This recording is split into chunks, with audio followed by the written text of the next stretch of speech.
चलती चक्की देख कर दिया कबीरा रोए, दो पाटन के बीच में साबुत बचा न कोई।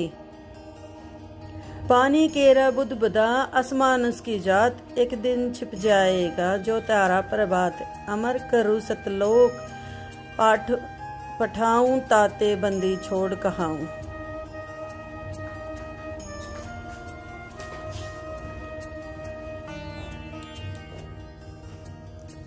गरीब साहिब से सतगुरु भये, सतगुरु से भये संत। धर धर बेस विशाल अंग, खेले आदि और अंत।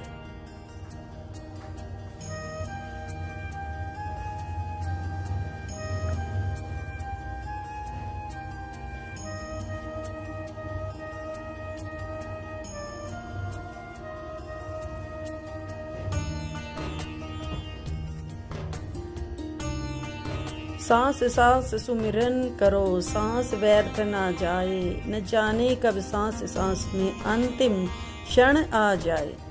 सत साहिब संत रामपाल जी महाराज की जय। कबीरदास महाराज। इस काल ने अपने आप को सर्वेश्वर, अपने आप को भगवान सिद्ध कर रखा है और पूर्ण परमात्मा को बुला दिया।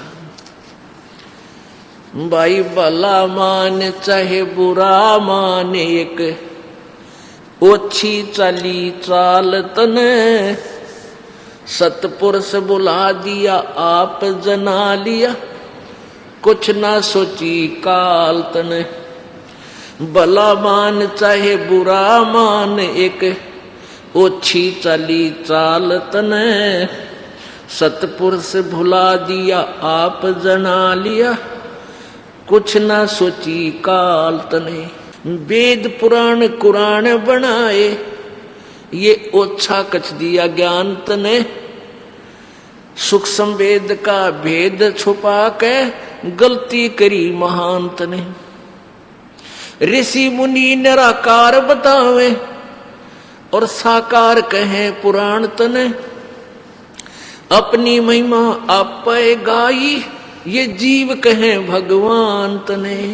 ऋषि मुनि निराकार बतावे और साकार कहे पुराण तने। अपनी महिमा आप गाई, ये जीव कहे भगवान तने। तपतशिला पर भोन के खावे, ये जीव किए घने काल तने। सतपुरुष बुला दिया आप जना लिया, कुछ ना सोची काल तने। भला मान चाहे बुरा मान, एक ओछी चली चाल तने। सतपुरुष बुला दिया आप जना लिया, कुछ ना सोची काल तने। ऋषि मुनि सब करे तपस्या, ए भगवान हमें मोक्ष दिए। तप करवा के राज दे दिया, फिर 184 में ठोक दिए। ऋषि मुनि सब करे तपस्या, हे भगवान हमें मोक्ष दिए। तप करवा के राज दे दिया, फिर 184 में ठोक दिए। 5 तत्व की कैद बना के इसके अंदर रोक दिए। मोह ममता की बेड़ी हिला के ये जड़ कर्म जड़े गले में तोक दिए। 5 तत्व की कैद बना के इसके अंदर रोक दिए। मोह ममता की बेड़ी हिला के जड़ कर्म गले में तोक दिए। काम क्रोध अहंकार लोभ का यू खूब बनाया जाल तने। सतपुरुष बुला दिया आप जना लिया, कुछ ना सोची काल तने। भला मान चाहे बुरा मान, एक ओछी चली चाल तने। सतपुरुष बुला दिया आप जना लिया, कुछ ना सोची काल तने। एक माई का पति मरा, वो दुख में माथा फोड़े थी। मेरे बेटे की तो खैर राखिए, न्यू हाथ तेरे ते जोड़े थी। एक माई का पति मरया वो दुख में माथा फोड़े थी। मेरे बेटे की तो खैर राखिए न्यू हाथ तेरे ते जोड़े थी। उस दुखिया का एक बेटा वह बेटे पे दिन तोड़े थी। अपने पूत की खैर के लिए वो तेरे देई धाम को दौड़े थी। उस दुखिया का एक बेटा बेटे पे दिन तोड़े थी। अपने पूत की खैर के लिए तेरे सब देई धाम को दौड़े थी। उसके आगे ओ भी खा लिया कति करी न टाल तने। सतपुरुष बुला दिया आप जना लिया कुछ न सोची काल तने। भला मान चाहे बुरा माने एक ओछी चली चाल तने। सतपुरुष बुला दिया आप जना लिया कुछ ना सोची काल तने। एक तरफ तो कंस बनाया और बनाया कृष्ण भगवान तू ही। अपना स्वार्थ सिद्ध करने को ये बना दी चारों खान तू ही। एक तरफ तो कंस बनाया और बनाया कृष्ण भगवान तू ही। अपना स्वार्थ सिद्ध करने को ये बना दी चारों खान तू ही। सतगुरु जी की मेर हुई तब हमने तेरी जान हुई। ये ओछी उपासना सारी ये छूट गई और बुरे कर्मों की आन हुई। सतगुरु जी की मेर हुई तब हमने तेरी जान हुई। ओछी उपासना सारी ये छूट गई और बुरे कर्म से आन हुई। राम देवानंद धन मेरे सतगुरु उधार दिया रामपाल तने। सतपुरुष बुला दिया आप जना लिया कुछ ना सोची काल तने। अब के इसी के ऊपर ये पूरा निर्णायक ज्ञान दिया है कि भाई काल भगवान राजी रहे चाहे नाराज हो, ये तेरी आपकी अपनी सलाह है, लेकिन तूने बहुत जुल्म कर दिए। ये ओछी चाल चली कि परमात्मा को बुला दिया तो आप भगवान बन बैठा। ये ज्योत स्वरूपी कहे निरंजन मैं ही करता बाई, और फिर एक न करता दो न करता नौ ठहराए भाई। वेद ये चारों वेद और पुराण और कुरान इनकम्प्लीट नॉलेज है, कंप्लीट नहीं है, ओछा ज्ञान है, अधूरा ज्ञान है। अब पुराणों में वेदों में तो साकार लिख रखा और ऋषि मुनि कहें सब वो निराकार है। अभी सबकी बुद्धि काल के हाथ में, उल्टी साधना इनकम्प्लीट। विष ने जो बेचैनी करनी थी, हड़बड़ धोनी थी, कोई नहीं, शांत बैठी है। 1 घंटे तक वो खड़ा रहा, देखता रहा। आ गया तो मरी तक हो ना, वापस आ गया। उसने सोची ये तो बड़ा काम बना भाई, ये तो नहीं मर रही। तो उसने सोचा यो जहर ठीक ना था। उसको फिर बुला जो जहर लाया था, विष लाया था। कहने लगा भाई निकम्मे, तेने तो जो विष क्या दिया तो बिल्कुल निष्क्रिय था। नहीं राजन, निष्क्रिय नहीं था। अब वो कब सारा पी लिया था, प्याला पूरा पी लिया था विष का मीराबाई ने। उसके बाद उसमें कुछ नहीं बचा था। राजा ने कहा कि उसने कहा उसको, गार्डू ने राजा से कि इसमें दूध डाल थोड़ा सा। एक वो प्याला दूध का भर दिया और वहां एक कुत्ता खड़ा था, इसको पिला, इसको दूध को। कुत्ते ने पहली जीभ लगाई थी, पीते ही मर गया। कहने की ये तो अंश था इसका, ये तो इतना खतरनाक विष था, एक बार जीभ का लगा देता आदमी जी नहीं सकता। किसको पिलाया आपने? उसे नहीं बताया किसको पिलाया, तू जा अपना काम करे। अब राजा ने सोचा विष भी नहीं मरी तो तलवार से काटूंगा इसको जाकर के। तलवार लेकर गया। मीराबाई ने दरवाजा बंद कर रखा था, आवाज लगाई कवाड़ खोल। अब एकदम गुस्से में आकर लात मारी, लात मारने से वो दरवाजा टूट गया। तलवार हाथ में थी। कहते अंदर से एक बहुत बड़ा सर्प इतना ऊंचा उठ गया कि जैसे माथे पर डंक मारने को हुआ। वो राणा पीछे न पड़ गया, कुला करके जान बचाई और छोड़कर उसने तलवार तलूर ने भाग गया। उस दिन के बाद उसने मीराबाई को कुछ नहीं कहा, चुप हो गया, शांत हो गया। मीराबाई मंदिर में जाती थी, साथ में एक दो सहेली भी होती थी, नौकरानियां भी होती थी। कहते हैं सोचल छिद्र मैं करूं अपने जन के काज। वो परमात्मा अपने भक्त रविदास के साथ उसी नगरी में पहुंच गए और वहां एक मंदिर में जो रास्ता जाता था उससे आधा किला 100 फुट की दूरी पर एक भक्त के वहां वृक्ष होते थे। पहले ज्यादा वृक्षों के नीचे एक सत्संग कर रहे थे, एक भगत के यहाँ रुके हुए थे। मीराबाई ने जाती समय भी देखा कि मंदिर में जा रही थी कि ये संत साधु कैसे इकट्ठे हो रहे हैं, कोई सत्संग हो रहा है, भगवान की चर्चा हो रही है। सोचा पहले मंदिर में अपना पूजा पाठ कराती हूँ, फिर सत्संग सुनेंगे, विचार करेंगे।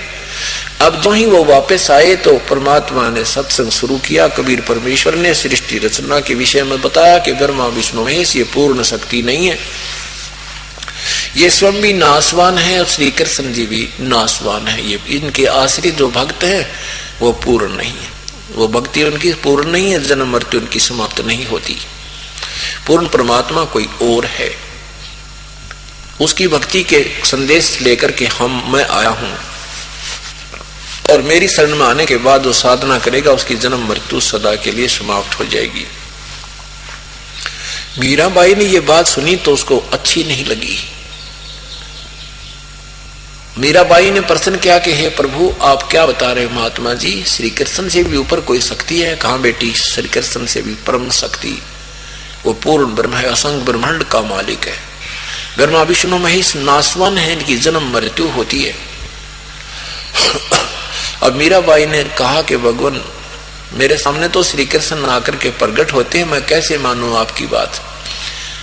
परमात्मा ने कहा बेटी श्री कृष्ण तो वहां पता नहीं कितने ग्वाल बालों के साथ भी प्रकट होते थे और ना जाने कितनों के सामने नाचा करते थे, लेकिन इस प्रकट होने से, सामने दर्शन होने से ये तो भूत पितर भी बहुतों ने दिख जाते हैं, लेकिन ये मोक्ष मत समझना, भक्ति विधिवत करोगी तो बात बनेगी। मीराबाई ने कहा कि प्रभु आपकी बात को कैसे मानूं? प्रभु ने कहा कि मेरी बात नहीं मानती है तो आपके कृष्ण जी से पूछ लेना कि तेरे से ऊपर कोई शक्ति है कि नहीं, और वो के जवाब दे मुझे कल बताना। मीराबाई ने जाकर के प्रभु याद किया, श्री कृष्ण प्रकट हुए, उनसे पूछा कि परमात्मा मैंने ऐसे ऐसे सत्संग सुना है, एक संत है कबीर नाम के, वो कह रहे हैं कि कृष्ण से भी ऊपर कोई परम शक्ति है। श्री कृष्ण जी ने कहा कि मीरा शक्ति तो बहुत प्रबल है, लेकिन उसकी प्राप्ति के लिए हमने भी खूब प्रयत्न किया, वो मिलती नहीं, क्यों व्यर्थ प्रयत्न करे तू?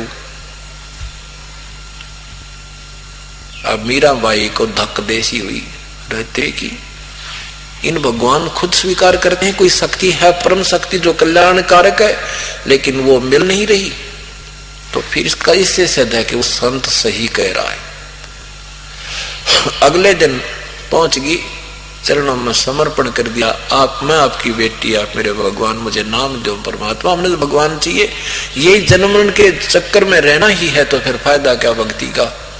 कहते हैं एक का चोट सिधारिया जिन मिलन दाचा, जिनको परमात्मा चाहिए और तो एक के झटके में समझ जाएंगे, तुरंत ही ज्ञान हो जाता है। एक देसी भाषा में कहा करते, किसी को ज्यादा गर्मी लग जाती थी ना, बीमार हो जाता था, तो यूं कहा करते इसने गाम मार गया, गाम मार गया, यानी इसको सर्द गर्मी ने नुकसान कर दिया, गर्मी इसको हानिकारक होगी, इसलिए ये पीड़ित है। तो कहा करते कि गाम कब मार गया कोई ऐसी बात नहीं। फिर लोग दूसरे बताते थे कि गाम का तो एक चमका ऐसा हुआ करे, यानी वो पता नहीं 1 सेकंड में ही हानि कर जाता है जब विशेष परिस्थिति होती है। तो कहा करते हैं ना, गाम का और ज्ञान का तो भाई चमका ऐसा होता है, यानी ज्ञान होना हो और घाम मारना हो, गर्मी सेधनी हो, हानिकारक होनी हो, वो तो सेकंड में कर जाती हो जाती है। तो ये ज्ञान का और घाम का चमका सा ही होता है, यानी सेकंडों में ही समझ में आ जाना होता है जो पुण्यात्मा होती है उनके। तो मीराबाई के एक का बात समझ में आ गई, जो भगवान भी नो के ऊपर है शक्ति, लेकिन वो मिल नहीं रही, हमने भी ट्राई कर ली। ये तो भाई आप भी भिखारी, फिर तो कृष्ण जी भी कहते हैं ना, एक किसान की एक राजा जावा था, किसान ने तुम्बे बो रखे थे मतीरे, राजा को प्यास घड़ी लगी, उसने वो मतीरा फोड़ कर पानी पे दिया। राजा बड़ा प्रसन्न हुआ, भैया तो बड़ा बढ़िया शरबत है, और कहा किसान कभी मेरे पास आना, तो कोई दिक्कत हो क्या की जरूरत पड़े थे। कुछ दिन के बाद वो किसान चला गया, किसान के नाम उसने पर्ची दे रखी थी कि इस पर्ची को लेके आना, तेने रोका कोई नहीं। वहां देखा तो वो राजा खुद भगवान से याचना कर रहा है, प्रणाम कर रहा है, स्तुति कर रहा है। वो किसान पहुंच गया, उसने देखा भी राजा से मिल रहा है, वहां खड़ा था सेवक, भाई इन भक्ति कर लेने दो फिर मिल लिए। तो राजा जब आया, उसने राजा से पूछा किसान ने कि भाई क्या कर रहे थे आप? कि मैं भगवान की स्तुति कर रहा था, अपने राजकाज को सुखी करने के लिए भगवान से कुछ मांग रहा था। किसान बोला, रहा मैं तो सोचू था कि मैं तेरे पे मांगना हूं, तू आगे भिखारी पाया मुझे, फिर तो उसी से क्यों ना मांग लूंगा जिस पर तू मांगे। उल्टा आ गया, तेरे पे भी के मांगू, तू आ भिखारी। तो ऐसे ही जब मीरा को पता लग गया कि श्री कृष्ण भी आप भी किसी की साधना करता है, और वो कह रहे हैं कि मैं उस परमात्मा की साधना बताऊं तो सारी सृष्टि उसकी पूजा करती है, और ब्रह्मा विष्णु महेश भी उसी की साधना करते हैं। मीराबाई ने सोची बात तो बिल्कुल सही है, उस महापुरुष की सारी समझ मान की बात है।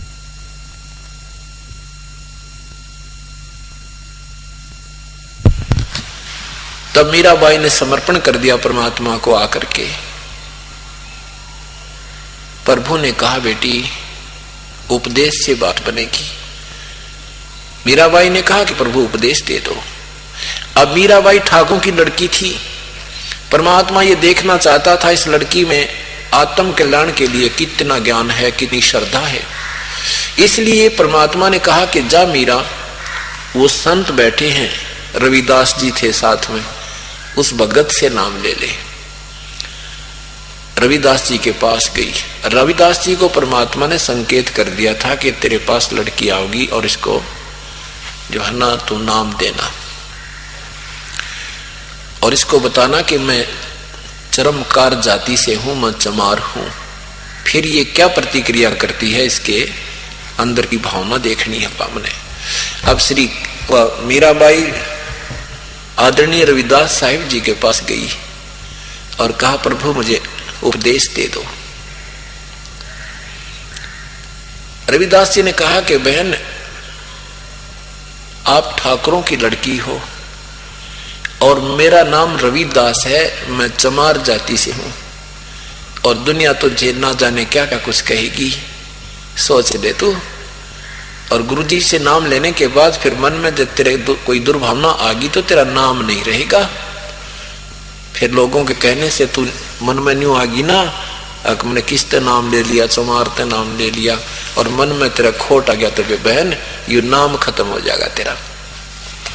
मीराबाई कहने लगी, महाराज आप मेरे पिता, मैं आपकी बेटी, बाढ़ में जाओ ये संसार, मुझे अपना कल्याण चाहिए। आप मेरे पिता, मैं आपकी पुत्री, आप मुझे नाम दे दो, मैं नहीं सुनना किसी की। परमात्मा ने उसको कह दिया था रविदास को कि नाम दे देना, ये आदेश हो गया था भगवान का। रविदास जी ने उनको उपदेश दे दिया प्रथम मंत्र। अब मीराबाई पहले तो मंदिर में जाती थी दिन में, वहां परमात्मा 15-20 दिन रुके और ज्यादा स्टे कर दिया। वह लड़की रात्रि के समय सत्संग में आने लगी। अब रात्रि के समय सत्संग में आने लगी तो उसने देख ही लिया था उसके देवर ने कि न तो ये जहर से मर रही है, ना कांटे से कट रही है, इसका रक्षक भगवान है। अब इसने क्या करो इसका इलाज, इसने दूनी बेइज्जती करवा दी। अब कहते हैं बेटी माँ की बात को मानती है, तो माँ बुला ली मीराबाई की। और उसको कहा कि अपनी बेटी को समझा दे, अपनी भक्ति घर पर कर ले ये, और इसने हमारी बेइज्जती करवा दी, तू समझा दे इसको, ऐसा ना करे। तो मीराबाई की माँ उसको समझाती हुए क्या कहती है, मीरा उसका उत्तर देती है, सत्संग में जाना मीरा छोड़ दे, सत्संग में जाना मीरा छोड़ दे, आए मारी लोग कर तकरार, सत्संग में जाना मीरा, आए मारी लोग कर तकरार, सत्संग में जाना मीरा, सत्संग में जाना मेरा ना छुटरी, सत्संग में जाना मेरा ना, आरी चाहे जड़ कमरो संसार, सत्संग में जाना मेरा ना छुटरी, आरी चाहे जड़ कमरो संसार, सत्संग में जाना मेरा, थारे सत्संग के राय में, थारे सत्संग के राय में, आए वहाँ पर रहते हैं बब्बर शेर, कोई कोई शेर तन खालवे, आए वहाँ पर रहते हैं बब्बर शेर, कोई शेर तन खालवे, जब गुरुओं की मेरे फेरी, मारे सतगुरु की मेरे फेरी, आरी वे तो शेरों के गिद्दड़ बने जाव, सत्संग में जाना मेरा ना छोटरी, हारी वे तो शेरों के गिद्दड़ बने जावे, संग में जाना मेरा ना, थारे सत्संग के राय में, थारे सत्संग के राय में, आए वहाँ पर रहते हैं काले नाग, कोई कोई नाग तन डस लवे, आए वहाँ पर रहते हैं काले नाग, कोई कोई नाग तन डस लवे, जब सतगुरु की मेरे फेरी, मारे सतगुरु की मेरे फेरी, हारी व तो सर्प गंडे वे बने जाव, सत्संग में जाना मेरा, हारी व तो सर्प गंडे वे बने जाव, सत्संग में जाना मेरा ना छोटरी, सत्संग में जाना मीरा छोड़, आए मारी लोग करें तकरार, सत्संग में आए मारी लोग करें तकरार, सत्संग में जाना मीरा, सत्संग में जाना मेरा ना छोटरी, सत्संग में जाना मेरा, हारी चाहे जड़ कमरो संसार, सत्संग में जाना मेरा ना छुटरी, हारी चाहे जड़ कमरो संसार, सत्संग में थारे सत्संग के बीच में, हे थारे सत्संग के बीच में, आए वहाँ पर रहते हैं साधु संत, कोई कोई संत तन दे रम है, आए वहाँ पर रहते साधु। कोई कोई संत तन ले रम है, तेरे री मन में माता पाप है री, तेरे री मन में माता पाप है री। संत मेरे माँ बाप है री, संत मेरे माँ बाप है। हारी ये तो कर देंगे बेड़ा पार, सत्संग में जाना मेरा ना छूट।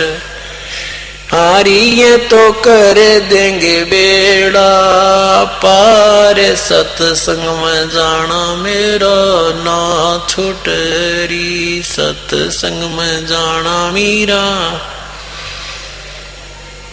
हाय मारी लोग करें तकरार, सत्संग में जाना मेरा, सत्संग में जाना मेरा ना छूटरी, सत्संग में जाना मेरा ना। हारी चाहे जल कमरो सने सारे, सत्संग में जाना मेरा ना। हारी चाहे जल कमरो सन सारे, सत्संग में जाना मेरा। आए वो तो हो जाते च मार है, वो तो हो जाती च मार है। इसमें हमारी आर है, इसमें हमारी तेरे लेख माता वो चमार है री, तेरे री लेख माता चमार है। मेरा सिरजन आर री, मेरा सिरजन आरी वो तो मीरा के गुरु रविदास, सत्संग में जाना मेरा ना छूट। हारी मीरा के गुरु रविदास, सत्संग में जाना मेरा ना छूट री, सत्संग में जाना मेरा छोड़। आए मारी लोग करें तकरार, सत्संग में जाना मेरा, सत्संग में जाना मेरा ना छूटरी, सत्संग में जाना मेरा। आरी चाहे जल कमरो सन सारे, सत्संग में जाना मेरा ना। वो तो हो जाते च मारे है, वो तो हो जाते च मारे है। इसमें हमारी हार है, इसमें हमारी। तेरे लेख माता चमार री, तेरे लेख माता चमार री। मेरा सिरजन आर री, मेरा सिरजन रे हरी। हारी व तो मीरा के गुरु रविदास, सत्संग में जाना मेरा ना छूटे। हारी व तो मीरा के गुरु रविदास, सत्संग में सत साहिब। अब मीरा की माँ ने बहुत कुछ डराया भी, समझाया भी, ऊंच नीच से भी अवगत करवाया। तब मीरा ने कहा, माँ ये तेरे दिमाग की सोच है। सत्संग में जो भक्त जन जाते हैं वो हमारे बहन और भाई होते हैं। हम एक दूसरे को देखकर वह भक्ति में दृढ़ होते हैं, और तू एक जाति पाति में उलझी हुई है माता। भगवान के दरबार में ना कोई जाति है, ना कोई मजहब है, ये तो हमने ही बॉर्डर बना रखी है, ये दीवार बीच में डाल के एक दूसरे के हम दुश्मन बने बैठे हैं, ऊंच नीच बना बैठे हैं, ये काल का जाल है। तू नहीं समझ सकती, तेरी बुद्धि तो बहुत दूर घूम रही है भगवान से। और जिसको तू चमार कहती है, नीच समझती है, ये मेरे लिए सिरोधार्य है, मेरा गुरु है, मेरा भगवान है। अब यहाँ क्या है कि फिर उसके बाद मीराबाई अब नहीं मानी। मीराबाई ने के साथ एक उनका पितसरा था, बहन नाम था उसका, वो बहुत प्रेमी था प्रभु का। मीराबाई के साथ बैठ के घंटों रोता था, बेटी इसने कम में बालक की, मेरे भतीजे की बुद्धि भ्रष्ट हो गई है। और मेरा वो पहला बेटा था जो बाई का, यानी उस मीरा का जो पति था, वो बहुत नेक था। ये हमारा दुर्भाग्य है कि वो चला गया हमारे यहाँ से। बेटी कोई बात ना, दुख सहन कर ले भगवान के नाम पे। दोनों बैठकर बहुत बातें करते थे, प्रभु की चर्चा करते थे, वो सांत्वना देता था। उधर से कुछ एक सैनिक भी मीराबाई की कथाएं सुना करते थे, भगवान की चर्चा सुनते थे, वो भी उनको बहुत श्रद्धा से देखते थे। और भवन नाम का जो राणा का जो चाचा था, यानी मीरा का पितसरा, वो भी प्रभु का बहुत भक्त था। और साथ में उसका एक नौकर था, गुलाम था, वो भी उस भवन के साथ ही प्रभु की आराधना याचना किया करता था। मीराबाई ने अब वहां से संत चले गए।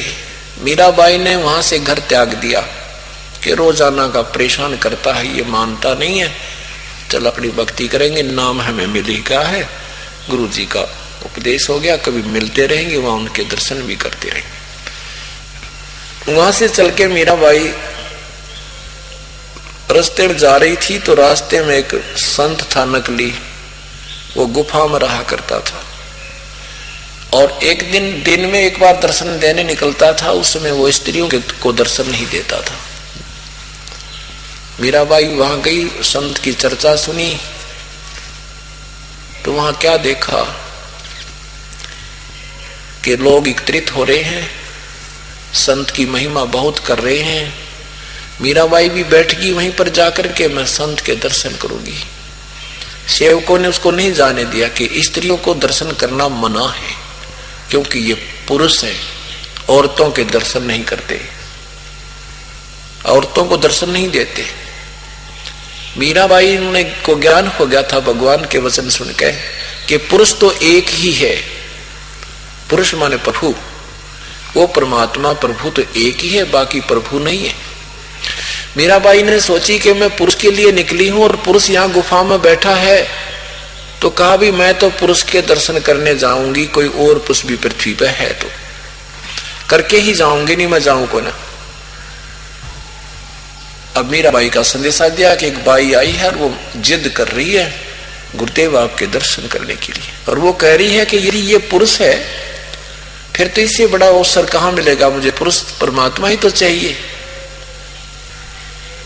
अब वो उसको कुछ धक्का सा लगा कि सचमुच ये कुछ बात गहरी कही इसने।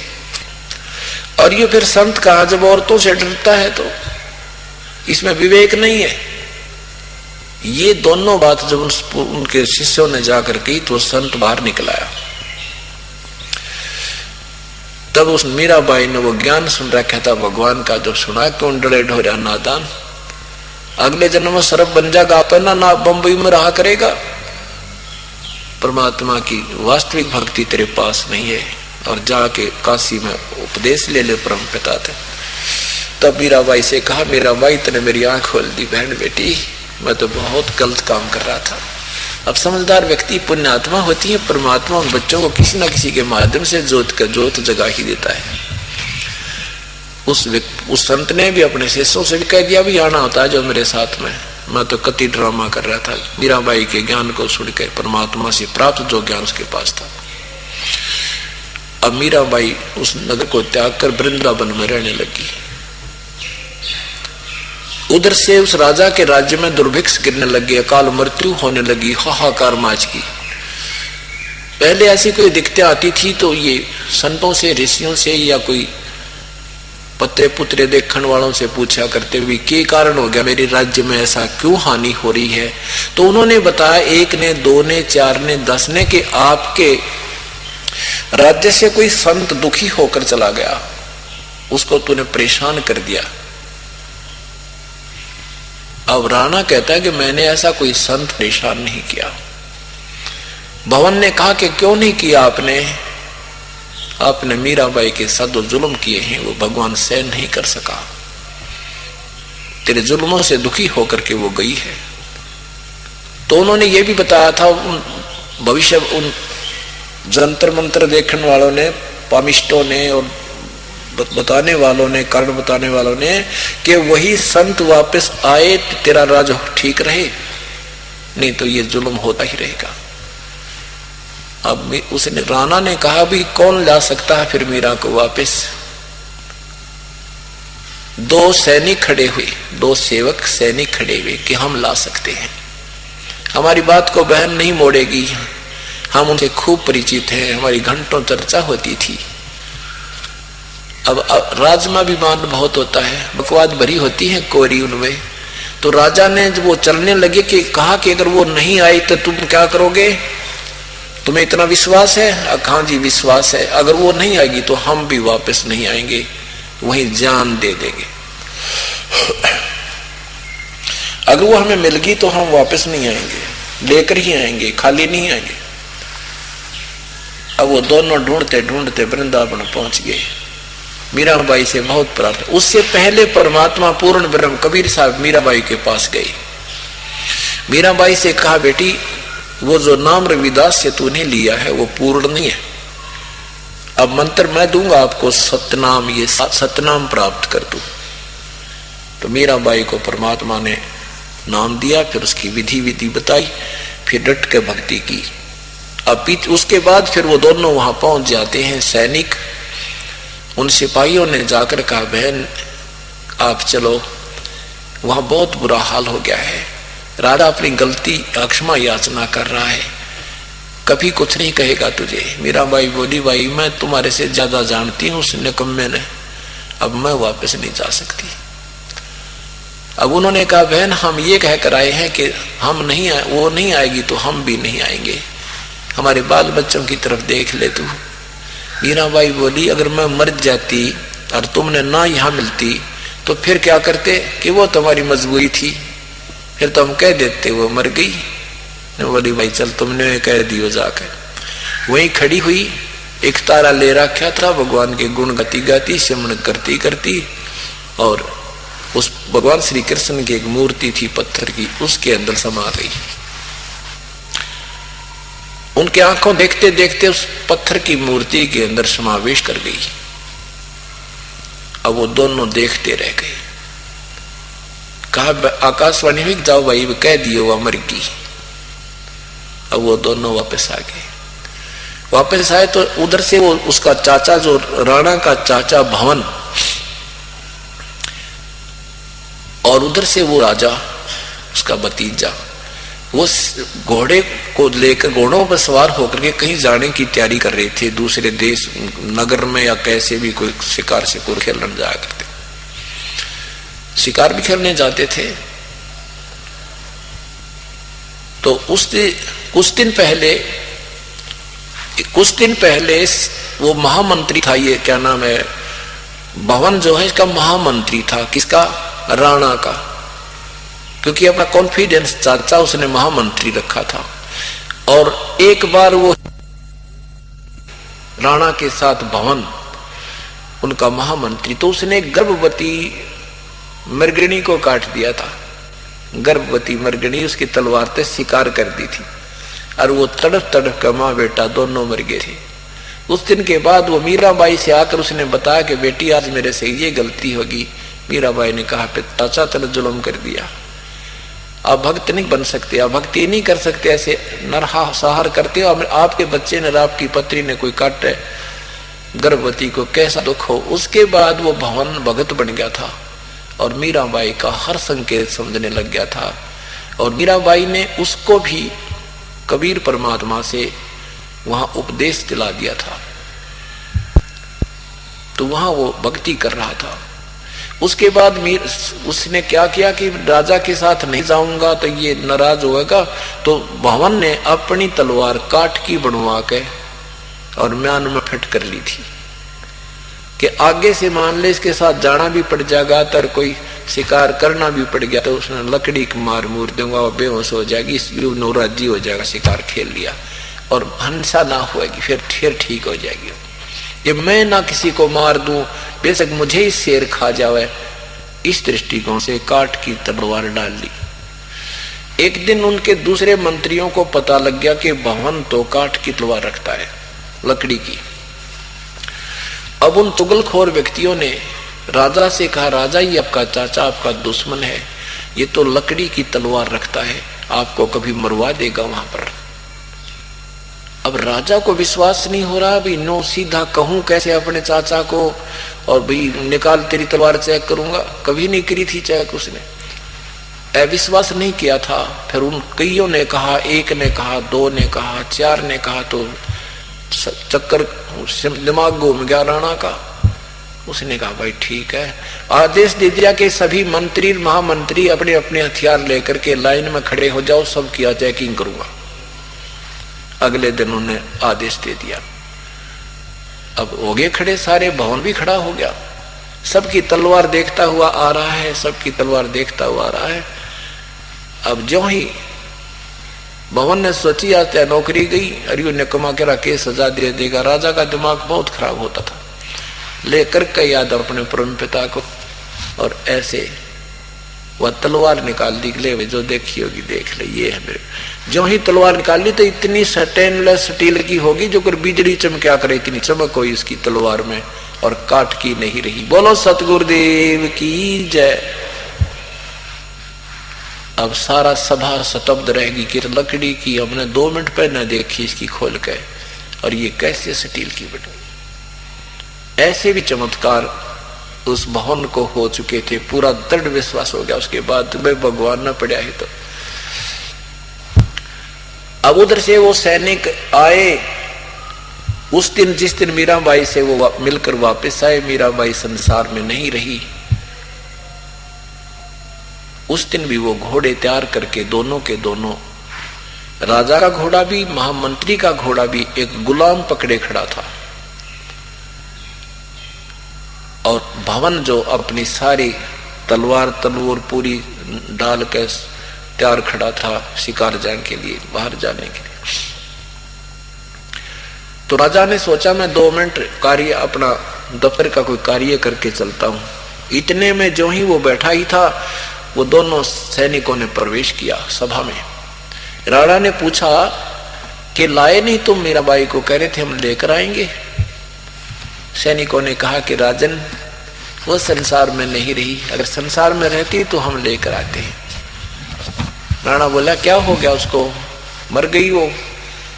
कहने लगे वो ऐसे ऐसे पत्थर की मूर्ति में, हमारे सामने एक पत्थर की मूर्ति में समा गई। अब राणा कुबोल था, ज्यादा कुबोल, दुर्वचन बोले उसने। कहने लगा वो मुसलमान कर लिया होगा कोई उसने, यानी जैसे कहते हैं ना, उसने कोई मुसलमान कर लिया होगा, मुसलमान नहीं बन गई होगी, इसलिए जमीन में गड़गी, जब जानता आकाश में स्वर्ग में जाती। अब भवन पर यह वचन सहन नहीं हुए। भवन ने कहा कि राजा अपनी जुबान संभाल के बात कर, संत के विषय में ऐसी बात करने से तेरी जीभ पे फालक पड़ जाएंगे, तूने जुल्म कर दिया, ऐसा मत बोला उस पुण्य आत्मा के प्रति। और तू फिर भी नहीं मानेगा, तू इंसान नहीं शैतान है। अरले में स्वर्ग जाता हूं, सशरीर जाता हूं और घोड़े समेत जाता हूं। इतना कह करके और घोड़े पर छलांग लगा कर वो भवन बैठ गया और घोड़ा आसमान पर उठने लग गया नौका। अब गुलाम खड़ा खड़ा रो रहा कि भगवान मुझे इस नीच के राज्य में मुझे छोड़कर जा रहे हो, मैं भी तो आपके साथ ही प्रभु का भक्त हूं। कहते हैं वो भी लटक गया उस घोड़े के, और सारे के सारे तीनों, घोड़ा भी, वो गुलाम भी और भवन भी, शरीर कहते हैं स्वर्ग में पहुंच गया। बोलो सतगुरुदेव की जय। अब कहते हैं ना, जो जहां तक की टिकट बनवाता है टीटी उड़े की बना दे। परमात्मा ने जो भी जहां लेवल की साधना लोग करते थे वही लेवल की साधना का मंत्र दे देते थे, लेकिन उस पूर्ण परमात्मा की वास्तविक मंत्र को भी छुपा के रखा था इस समय तक। पुण्यात्मा अब मेर होगी। अब वो जितने भी भवन हैं, जितने भी वो पुण्यात्मा गए हैं, वो फिर जन्म लेंगे, अब उनका उद्धार निश्चित है। भवन गवन गगनों किया, घोड़े सुधा गुलाम, सोम श्री साहेब में ले वो बर्छी लोह लगाम। आदरणीय गरीबदास साहब जी कहते हैं कि भवन ने गमन गगनों किया, आसमान की तरफ गमन किया, और घोड़े सधा गुलाम, घोड़े समेत गुलाम भी गेला लटक रहा था। अन्यों के नो जाके भगवान विष्णु को मिले घोड़े समेत भी। अब कहते हैं ना, जैसे एक गंदा अंडा था और वो उसमें खोगड़ में पड़ा था, भगवान शिव ने पार्वती को वचन सुनाए थे, उस गंदे अंडे ने वो वचन सुनकर उसमें शक्ति आ गई थी, सुखदेव ऋषि बन गया था, और उसी बैटरी चार्ज से वो भी आकाश में उड़ने लग गया था। ऐसे ही सत भक्ति जो पूर्ण संत से प्राप्त करके जो भी साधक संत भक्ति करते हैं, उनसे अन्य प्राणियों पर भी कुछ असर पड़ जाता है। ये बहुत लंबी कहानी है, बहुत देर में समझ में आएंगे आपके, क्योंकि जो जाकी सन्ना बसे ताको ताकी लाज, जल सो ही मछली चढ़ जाए वह जाती गजराज। जो भी जिस इष्ट की सच्चे दिल से और विधिवत साधना करता है, उस लेवल की वो भक्ति शक्ति उसमें प्रदान कर देता है। लेकिन पूर्ण परमात्मा के बिना पूर्ण मोक्ष और ये जन्म मृत्यु का झंझट मिटे नहीं। अब सब समझा करके निष्कर्ष यहां निकालना चाहते हैं।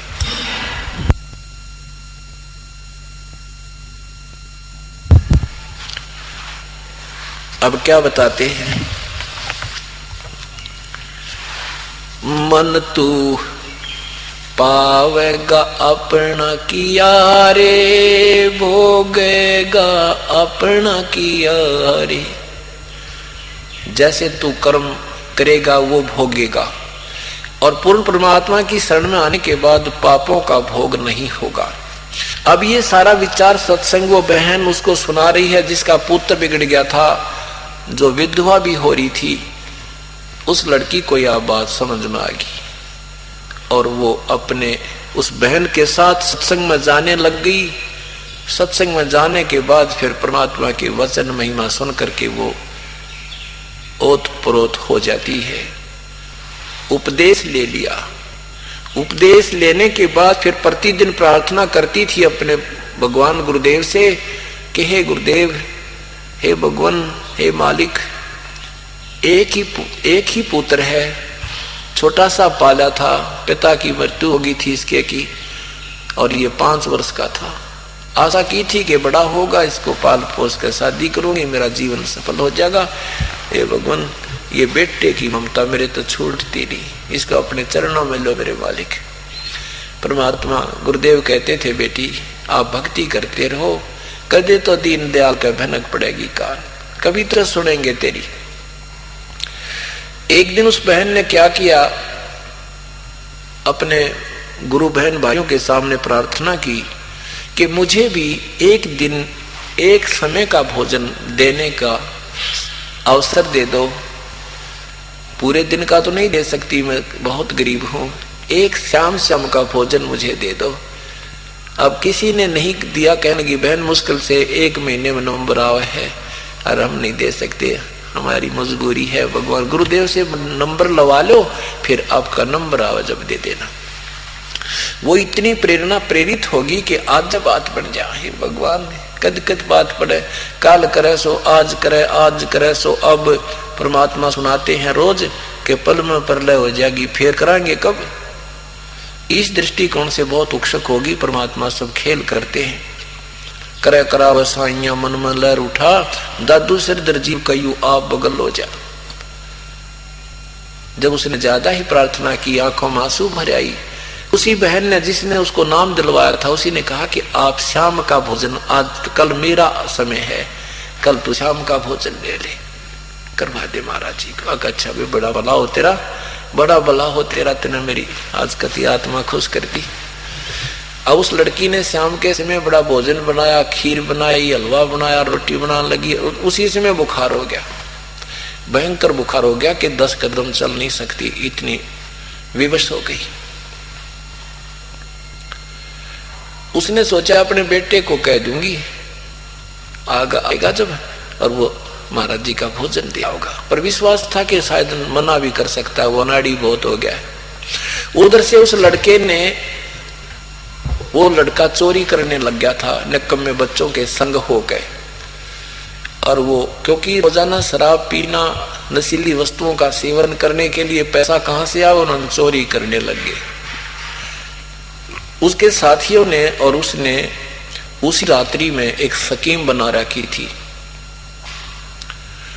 कि आज रात्रि में राजा के महल में चोरी करेंगे और रानियों के हार जो होते हैं ना, 9 लाख रुपए के होते हैं, मालो माल हो जाएंगे, ठट से कोठी बनावाएंगे, न्यू कराएंगे।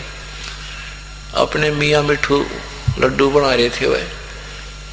अब उन्होंने सकी बनाई कि रात्रि में 12 बजे माता के मंदिर में आ जाना। सबने स्कीम फाइनल कर दी। उधर से लड़का गया घर पे, उसकी माँ ने कहा बेटा देख मेरा बहुत बुखार हो गया। लड़के ने हाथ देखा, कहा मम्मी माता जी आपको तो बहुत बुखार है, कमाल हो गया, कति सारा शरीर गर्म आपका। तो माँ क्या हो गया? मेरा ना बेटा अचानक बुखार बन गया। आज मेरी एक प्रार्थना है बेटा तेरे से, ये आज मैंने ऐसे ऐसे एक बहन से शाम के आहार मांगा था, भोजन का भंडारा मांग रखा गुरुदेव का, और बेटा मैं विवश हो गई हूँ, मैं नहीं जा सकती, और तय ये भोजन एक बार गुरुदेव का आश्रम में पहुंचा गया। अब वो लड़का, क्योंकि उसने पता था 8 बज गए जाऊंगा, 9-10 बज जाएंगे, 1 घंटे में 2 घंटे लग जाएंगे, और कहीं मैं साथियों के साथ चोरी करने में शामिल ना हो सकूं और मुझे वो चोरी के माल ना मिल पावे, मैं निर्धन ना रह जाऊं, इस दृष्टिकोण से कहने लगा मां मैं ना जाऊं, मैं नहीं जाऊं तेरे आश्रम में। उसकी मां ने कहा बेटा नाट्या ना करते, संतों का भोजन है, पहुंचा है बेटा, तेरे पुण्य बन जाएंगे। ना मुझे ना चाहिए से पुण्य, और मैं ना जाता, मैं ना जाऊं। और माँ तेरे बारे में लोग बिराना के कहते हैं, मैंने बहुत सुननी पड़ती है, और उल्टी बात बनाने लग गया निकम्मा, माँ की बात स्वीकार नहीं की। अब जान की वो माँ भी के अनाड़ी है, यू मानने को ना रोन लगी बैठ के, भगवान इससे अच्छा थी बेटा ना होता तो।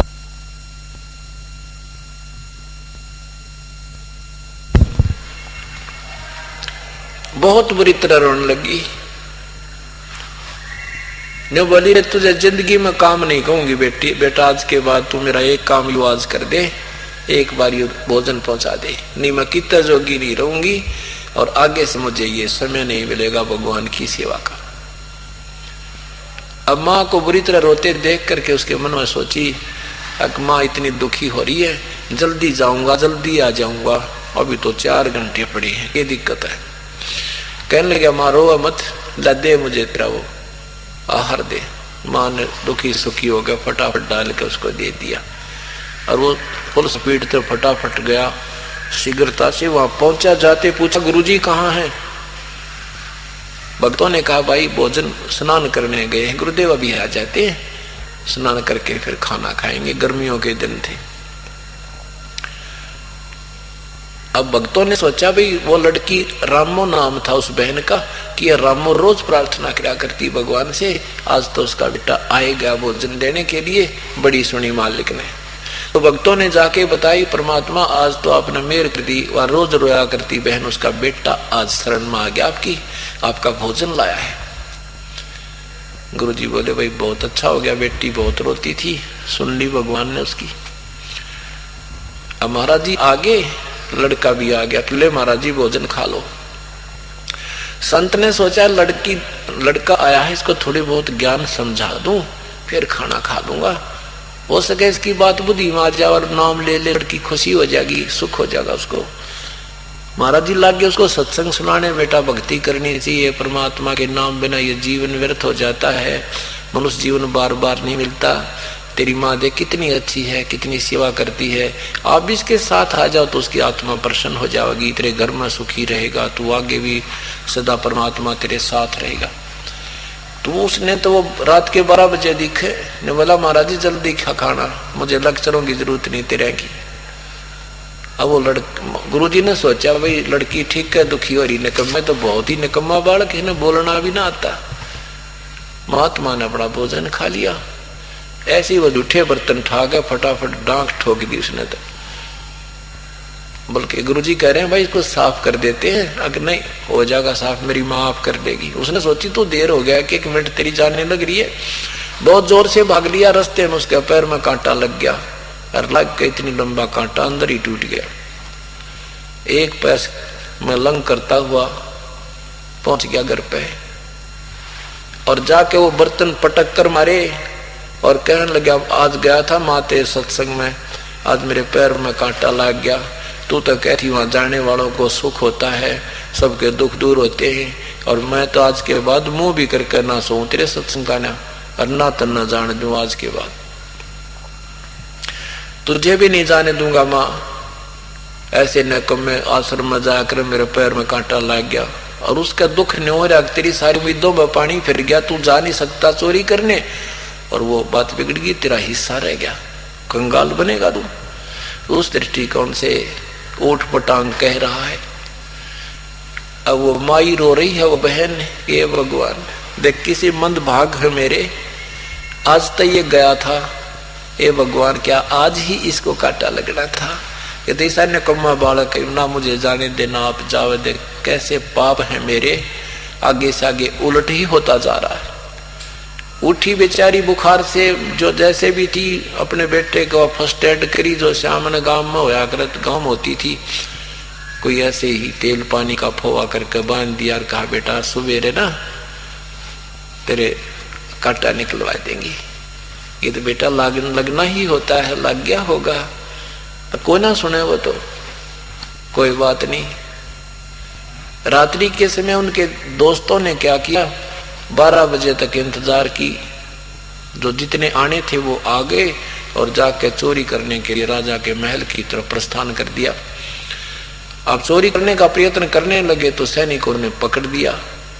महामंत्रियों ने राजा के पास ले जाकर कहा कि ये जब राजा के महल में चोरी कर सकते हैं राजन, तो आम नागरिक को कितना दुखदाई हो सकते हैं, ये विचारणीय विषय है, इनको सख्त सजा दी जाए।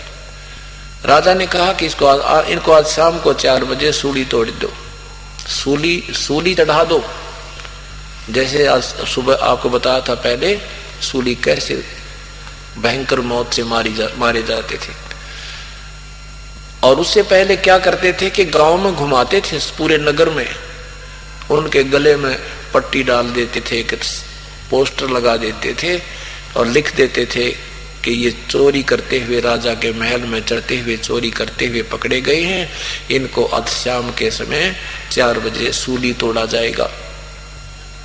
उनको भी डंडे मार मार कर कहलाते थे कि बोलो हम चोर हैं, हम राजा के घर चोरी करने गए थे, कोई सुनता हो तो चोरी मत करियो, हम 4 बजे सूली टूटेंगे। ऐसे करते हुए बाजा बजता हुआ आ रहा था, तो वो बैंड एक विशेष टाइप का होता था, जो किसी सजा देने के समय ही, किसी को सजा देने के समय वो बजाकर गांव में घुमाया जाता था नगर में। तो दोनों माँ बेटा वो भी अपने द्वार के बाहर आकर खड़े हो गए, देखते हैं किसको क्या सजा मिली है।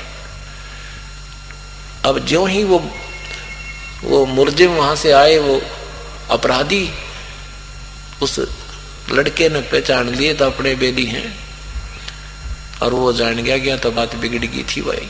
ओए होए, शुक्र मेरा कांटा लग गया। मन में सोच रहा वो बालक कि शुक्र है कल मेरा कांटा लग गया, नहीं तो आज मेरी भी मौत थी। ये भगवान मन मन में सोच रहा है, इकट्ठा हो गया कति, ये परमात्मा बड़ी दया करी। ओए होए, कल ये कांटा लगना ठीक नहीं था, आज बात बिगड़ गई थी। अब वो इतने में आगे चले गए, उसकी माँ आकर के घर में अपना कार्य लगी। अब वो लड़का काफी देर सोचता रहा, राज के बनती, ये भगवान है, मेरी माँ का क्या होता। अब वो सोच रहा है कि मेरी माँ अकेली रह जाती, मेरा पिता भी नहीं है, कोई भाई नहीं था, देख के जुल्म होता मेरी माँ के साथ। उसके अंदर से इतना प्यार उमड़ा अपने माँ की तरफ, फर जा करके अपनी माँ के सीने से लग कर बहुत रोने लगे। माँ ने कहा बेटा क्या बात होगी, अब तो कांटा भी निकलवा दिया, तेरा दर्द तो नहीं है? फिर उसने बताया माँ आज तेरा बेटा नहीं था, अगर कल मुझे कांटा नहीं लगता तो आज तेरा बेटा नहीं था, और मेरी माँ किसके सहारे जीवित रहती। अब उसने माँ ने कहा कि बेटा तू क्यों नहीं रहता? कि नहीं माँ आज तेरा बेटा सूली टूट जाता, आज मेरी मृत्यु होनी थी। उसकी माँ कहने लगी क्यों बेटा तू चोर है? हाँ माँ मैं चोर हूं।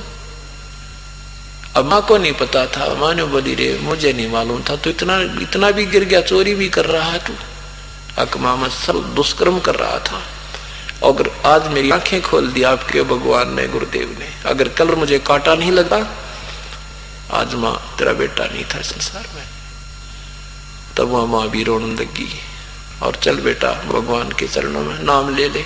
ने बोला माँ इब्बत चाल कल किसने हुई, जाकर उस बच्चे ने भी नाम लिया और माँ का भी उद्धार हुआ। तो परमात्मा कहते संत शरण में आने से आई टड़ा बला, और जय मस्तक में सूड़ी हो वही काटे में डर जा। अब दोनों ने माँ बेटा ने उपदेश लिया और उद्धार हो गया पूरे परिवार का। अब इंद्रमती के पति को परमात्मा सत्संग करके समझाने की चेष्टा करता है, लेकिन कहते हैं तुलसी पिछले पाप से हरि चर्चा ना भावे, जैसे जवर के बेगते भाई भूख विदा हो जावे। अब राजा के तो पाप बढ़ गए थे, उसकी भूख विदा हो गई थी भगवान की महिमा की, नाम की।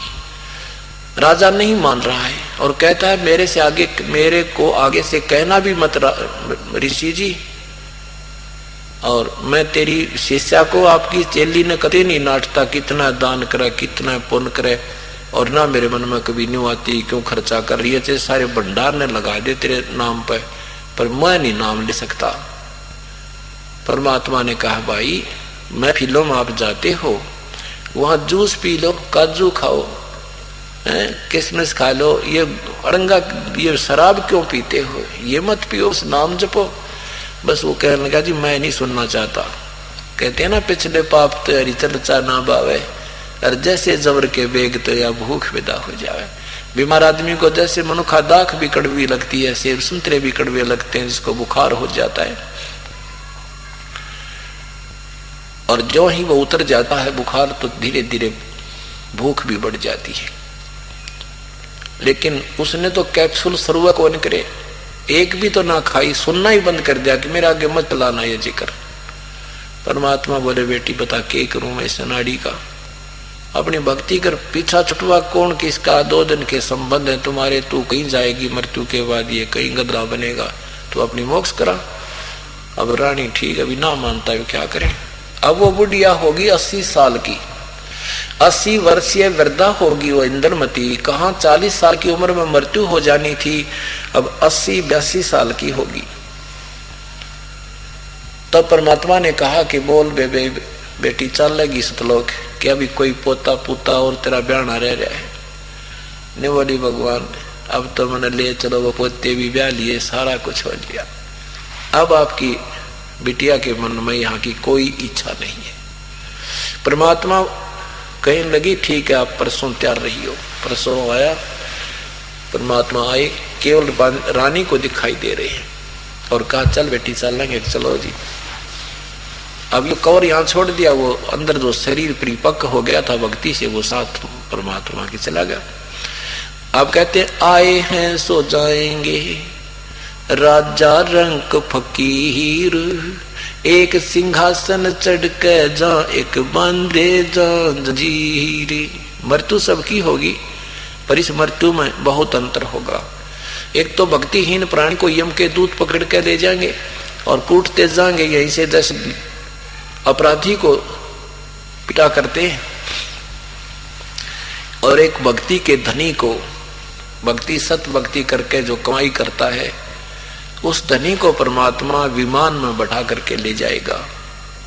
आए हैं सो जाएंगे ये राजा रंग फकीर, एक सिंहासन चढ़े जा, एक जुड़े जा जंजीर। तो परमात्मा लेकर जा रहा अपनी बेटी को ऊपर जाकर के। एक मानसरोवर है, इस एक ब्रह्मांड में भी परमात्मा ने एक मानसरोवर बना रखा है। प्रत्येक ब्रह्मांड में मानसरोवर है। फिर सतलोक में भी एक ओरिजिनल मानसरोवर, वो सही मानसरोवर है, बाकी उसकी नकल है। जैसे यहाँ रोहतक में भी एक मानसरोवर है, उसमें पानी भी भरे कि तब बाहर तक डाल के, नाम उसका भी मानसरोवर ही है। तो ऐसे और एक वैसे मानसरोवर झील भी है अपने यहाँ हिंदुस्तान में। और इसी प्रकार हर एक ब्रह्मांड में मानसरोवर, उस मूल मानसरोवर सतलोक वाले मानसरोवर की नकल में नाम रखे हुए हैं। उस मानसरोवर पर जाकर के कुछ दिन परमात्मा रखता है इस लड़की को, इस आत्मा को, उसमें स्नान कराता है। उसमें स्नान करने के बाद वहां एक कवर और उतर जाता है इसका। इस शरीर के अंदर सूक्ष्म शरीर, कारण शरीर, महाकारण शरीर, फिर कवल्य शरीर, फिर ओरिजिनल आत्मा का जो शरीर है वो है। तो वहां जाने के बाद एक कवर सूक्ष्म शरीर का और उतर जाता है, उसमें कारण शरीर शेष रह जाता है। और वहां परमात्मा जाकर पूछते हैं, बेटी अब बता दे तेरी कोई इच्छा है इस मृत लोक में, किसी वस्तु की तुझे इच्छा है तो तुझे वापस भेजूंगा। तो वहां नहीं जा सकती, और इच्छा नहीं है तो मेरे साथ चल। तो रानी ने कहा, भगवान कोई इच्छा नहीं, आप तो अंतर्यामी हैं, अंदर झांक कर देख सकते हो। एक प्रार्थना है मेरी आपसे। क्या? मेरा पति है ना, बहुत अच्छा आदमी था, मेरा पति बहुत ही अच्छा व्यक्ति है, मुझे कभी भी दान धर्म में मना नहीं किया। ए परमात्मा, एक ही प्रार्थना है, उसको भी आपके चरणों में ले लो। अब प्रभु जानते थे कि ये भी मरेगी इसके साथ में नादान। अब कान ने चाहे न्यू सीधा पकड़ दे चाहे न्यू पकड़ दे, बात तो वही है। अंदर खोट तो था इस बहन को, अभी आस्था थी कि मेरा पति बहुत बड़ी आदमी था, मुझे कभी दुख ही नहीं किया, तो ये भी चलते समय हमें हानि करेगा। इस तरह की भी कोई किसी के प्रति श्रद्धा है, यहाँ से चलेंगे, ये भी अपना एक गले की फांसी है, समझ लेना। तब परमात्मा जानेंगे कि अपने बनाए काम ने बिगाड़ेगी। तो प्रभु ने कहा, बेटी, लड़की ने कहा, परमात्मा मेरे इस शुभ काम में सहयोग देने में उसको कुछ पुण्य हुआ हो, ये परमात्मा उसका भी कोई हिस्सा बना हो तो उसे चरणों में ले लेना। परमात्मा बोले, वे बैठ जा, तू थोड़े दिन यहाँ इंतजार कर। अब वो लड़की 80 साल की होगी, 1 वर्ष के बाद। सत साई भक्तजनों, ऐसे ही संत रामपाल जी महाराज की सत्संग, प्रवचन और विचार विशेष संदेश सुनने के लिए हमारे चैनल से जुड़े रहे। सत साई।